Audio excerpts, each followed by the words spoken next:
Hey, what's up you guys? Yes, today we're going to be doing another creepy video. And in today's video, we're going to be talking about some of the scariest unsolved murders of all time. So first, we're going to be talking about a murder that was so shocking and so graphic that it actually inspired a movie. And that movie is The Strangers.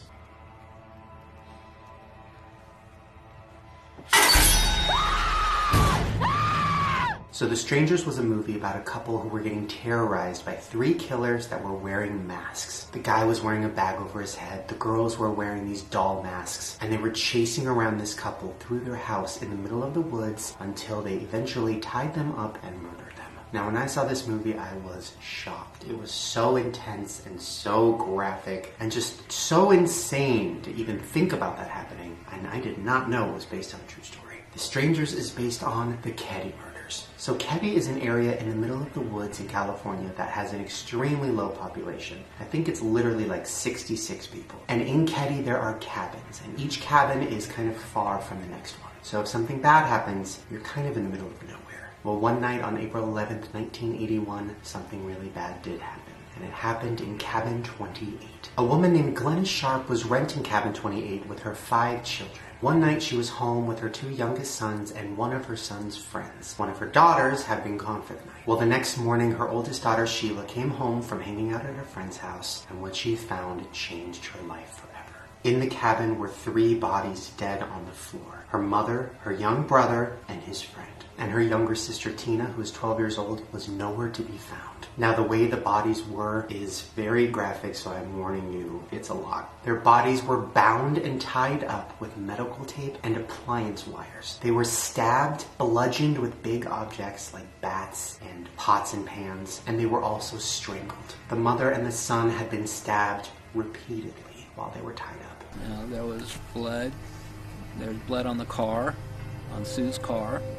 There was blood on the back stairs. There was blood on the back door. There was a lot of weapons found at the crime scene, including a table knife, a butcher's knife, and a bloody hammer. And to this day, the murderers were never found. Nobody knows who did it. Now, there were a few suspects. There was a man named Bo Boded, who was a supposed hitman, and there was a man named Marty Smart. Now, even though there was a lot of evidence to show that these 2 guys might have done it, they were not put in jail. Now, you're probably wondering what happened to the little sister, Tina, who was missing. 4 years later, she was found. 29 miles away from the cabin, 3 years after the murder, Tina's skull was found in the woods. So years later in 2004, Cabin 28 was demolished along with a few other condemned buildings. But before it was torn down, a lot of people went to the cabin and filmed their experiences. They said they felt ghosts there, they felt presence. Also, a lot of psychics went there and said that they could talk to the victims and that they knew who the murderers were. Just check out this video of a psychic at Cabin 28. They knew them, they really want you to know they knew them. He sat across the street from my house going like this to me. Oh my. You're next. She's so angry, she's so angry. Until you find them, until she wants them murdered, she wants to torture them. Now the oldest daughter, Sheila, is grown up now, and she has been talking about her childhood and what happened to her. Just last year, she did an interview talking about what it was like to walk into her house and see her family murdered, and how it's fucked her up, and it is sad. I think one of the main things I have a hard time with is getting close to people, you know, for fear that something's going to happen. And I know I always look around. I'm not as, I guess I'm more cautious of my surroundings. Okay, now this next murder literally sounds like a movie, and it's not. It's real life. This is the 1932 Atlas vampire murder. Back in 1932, there was a 32-year-old prostitute named Lily Lindstrom. She would take her clients back to her apartment building and have sex with them, which was very common in the place she lived. There was a lot of other prostitutes doing the same thing in the building. Well, one night, Lily went missing. Her downstairs neighbor, Minnie Jensen, is the one who noticed this because she was a prostitute too, and she went downstairs to borrow some condoms and realized that Lily was gone. Well, she alerted the police, and they went to Lily's apartment, and what they found was gruesome. Lily's body was face down on her bed. She was completely naked, and she had been dead for 2 to 3 days. The police believe that she had just had sex before she died because there was a used condom found in her anus. They said the cause of death was that somebody hit her over the head multiple times and killed her. And this is where it gets really fucked up. They said that her blood had been drained from her body and there was a teeth mark on her neck. Now the police questioned all of Lily's clients and none of them had any information and they were all let go. To this day, nobody knows who killed her. And also, there's a fucking vampire out there. That really happened. Fuck. Okay, now this next story is a lot, so stay with me. But this involves a satanic cult and the murder of 2 teenagers. Okay, so first let's talk about the victims. Sally McNally and Shane Stewart. Now Sally and Shane were teenagers who were in love. So in love that Shane ignored some weird things that were going on with Sally. Now Sally had some very interesting friends and she introduced her boyfriend to them. Now just to put in perspective how interesting these friends were, this is something that happened to Sally at a party that her friend talked about. Her friend Helen said that she was invited to one of Sally's parties. She said that Sally went into a trance. She said it was really scary and that it felt like a ritual. Well, Sally brought Shane into her friend group and then things got fucked up. Well, the group of friends were into some really messed up shit. There was drugs, there was group sex, there was also guns and weapons. Things that were going on in this friend group were starting to look a lot like a satanic cult. Well, in March of 1988, Shane and Sally wanted to get away from this group of friends. They were given a gun by one of the people in their group, and the person said that the gun had been used in a robbery and a murder. Well, Sally called the police and turned in the gun, and then they both left the group. 4 months later, they both were reported missing. Now, in June, a month before they were missing, Sally had called her friend Helen, the one who went to the party with her, and was like freaked out. She told Helen that she thought somebody was trying to kill her for leaving the group. Well, Helen told her, hey, I'm sure everything's going to be okay.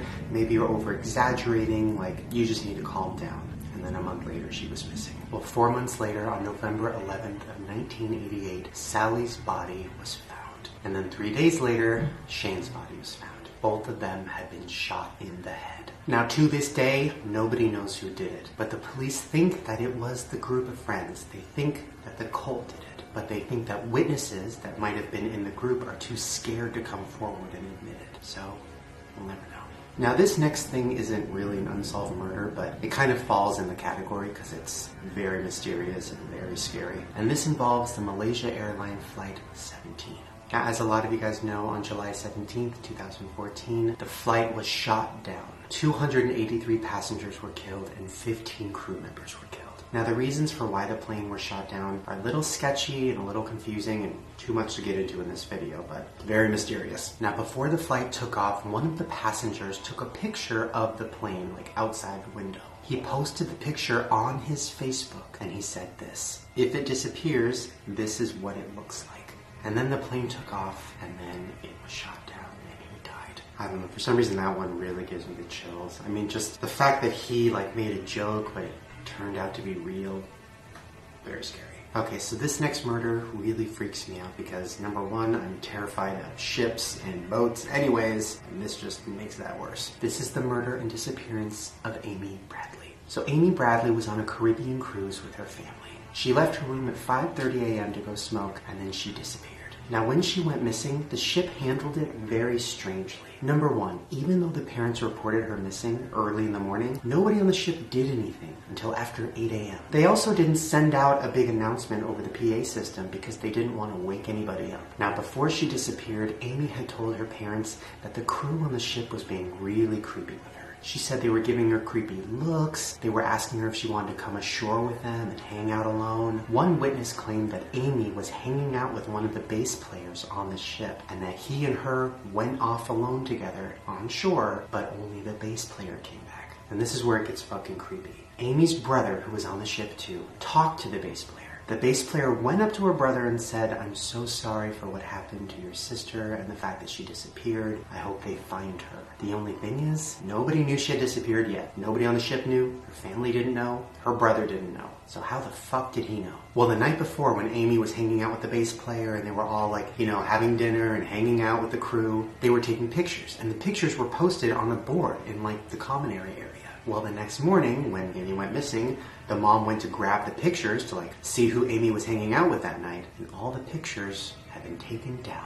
Now this is where it gets really sad. Since her disappearance, people on the Caribbean islands have said that they've seen Amy walking around the island. They even describe her with very specific tattoos that nobody would know about. So that makes the police think that she was sold into sex slavery. Now this leads to the theory that the cruise ship was actually a cover-up, and that there were people on the ship and on the crew pointing out girls for people to come, grab, take, and sell into sex slavery. And since 1995, hundreds of women have gone missing on cruise ships. That one is heartbreaking and just, I can't even explain the feelings I'm having. But it also just proves that this is very, very real.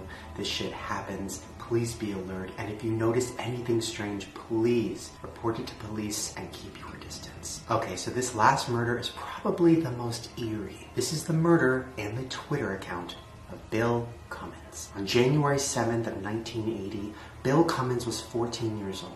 Bill was walking home from a party and then he went missing.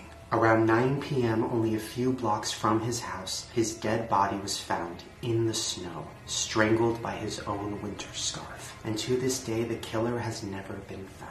Now, his younger sister's name was Kathleen, and she was 8 years old when her brother died. Well, Kathleen has grown up, and now she has a Twitter account that has Bill Cummins as the name, and she tweets for him. Now, the reason she's tweeting is because she wants to bring light to this case and make sure that people know that the killer has still not been found. But the tweets are still very eerie.